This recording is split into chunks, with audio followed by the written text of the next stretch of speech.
Um, well, another thing that the gaming press doesn't really help that much is the fact that not only don't they give game moves a chance, they just don't give certain games a chance. Like I said, Power Unlimited, they didn't give Sonic a chance. Man, well, it's, um, they, I also have a feeling that most reviewers are pretty much biased. Take for example IGN or Edge. Edge is probably the worst example. You know why? Because Edge reviewers refuse to reveal the who they refuse to reveal who actually reviews the games. That's the worst thing you can do. The thing IGN IGN or most gaming reviewers have. I take Power Limited for example, the Dutch gaming magazine I've been talking about earlier. Uh, they have uh, an otaku called Steven. They have Nintendo. They have the Ninty called Jurien. Um, I don't know what Jeroen has, or JJ or Jan or what. Martin. Martin probably does mostly sports games, just like yeah. Anyways, everyone has their own specialties. They only review games they know they can review. If you let Jurgen review a game like Gears of War, it wouldn't get it wouldn't get or yeah. Let's say if Jurgen would review a game like Metal Gear Solid, he wouldn't give it an accurate score. For example, Jeroen is a real Metal Gear Solid fan. He has played probably all Metal Gear Solid games. He knows what he's talking about. He also gave his opinion on storyline and such. And he did say that people who don't know anything about the Metal Gear Solid franchise won't understand what the story is about. If Jurgen would play the game, he would say that the story is incoherent, and it really does make sense, and it would give it a different score. But that's because he's not a fan.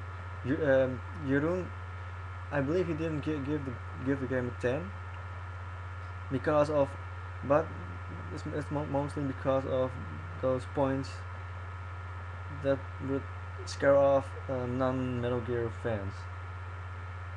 He and you know why I'm fine with his score. It was above a 9, and I'm fine with his score because he knows what he's talking about.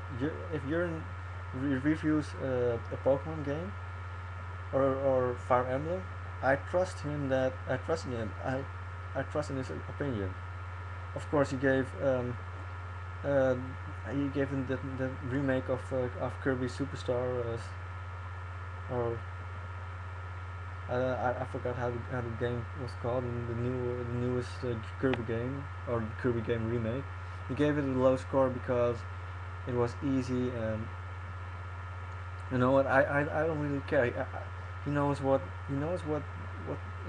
he's talking about. He knows he is a real Nintendo fan. If he says that the Fire Emblem remake is boring, I trust him. Doesn't mean I will agree with him, but at least I trust in his opinion that he didn't just say some bullshit or something. Um, and just because he's a Nintendo fan doesn't mean he always gives Nintendo games perfect scores. That's not true. He often gives uh, Nintendo games a fair score. but he knows what he's talking about. I believe we also have a first-person shooter expert. Um, Racing games sometimes get reviewed by at least racing simulation games like Gran Turismo get reviewed by um, well, let's say Colin McRae got used to be reviewed by Ed, the main editor. Don't know if he's going to review any more of his videos, but um, of this game, but he knows what he's talking about. Steven knows what he's talking about when he talks about role-playing games. Um, just like Jan knows a lot about strategy games. Yeah. But anyway, my point is, you should let experts review certain games. You can't let you can't let a Nintendo reviewer review an Xbox game, or likewise you can't let Sony or Microsoft reviewer review a Nintendo game. They would say that the graphics would be subpar. Um, it's you just can't, and that's what makes Edge so untrustworthy and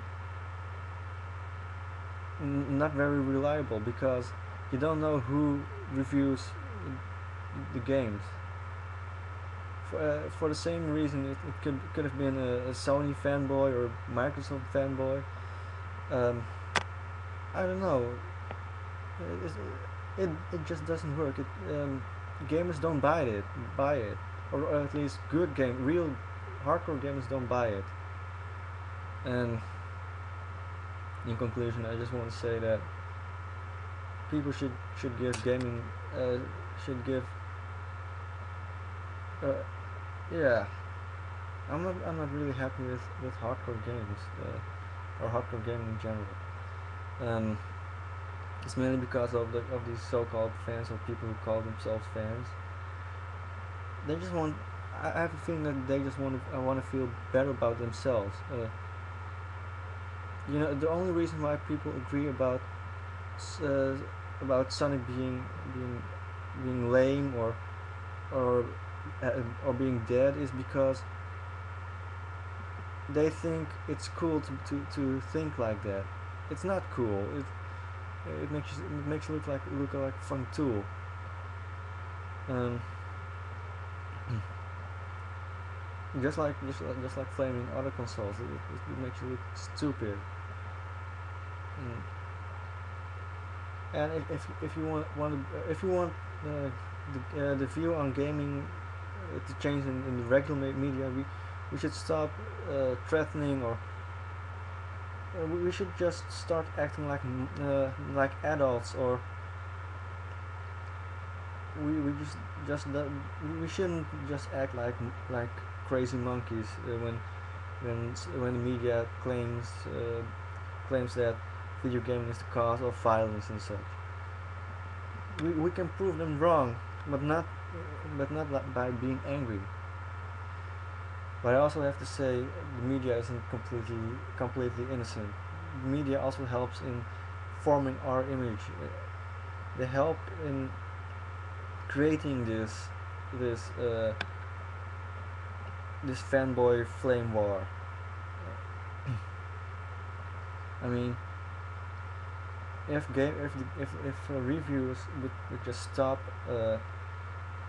making comparison videos, or compare services on one console and on another one.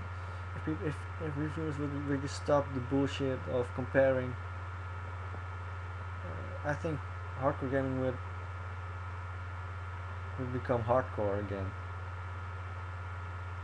Anyway, I'm out.